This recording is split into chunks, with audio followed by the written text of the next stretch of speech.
Te mi vaše mišljenje, politika i mediji.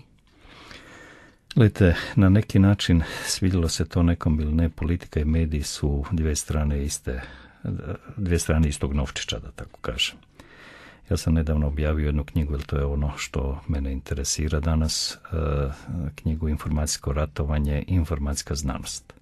sa osnovnom tezom da masovni mediji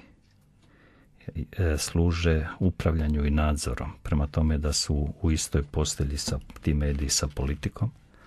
a da se istina zna i da se istina uvijek zna, samo je pitanje gdje je mjesto, da li u privatnom znanju ili u stručnom znanju, jer kad dođe u javno znanje kao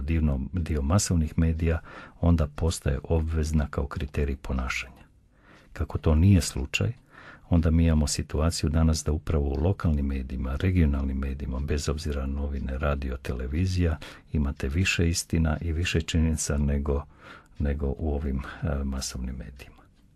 I to je ono što bi, ako želimo stabilizirati svoju političku situaciju, morali bi te jasne moralne i profesionalne kriterije uvesti ne samo u politiku nego i u medije.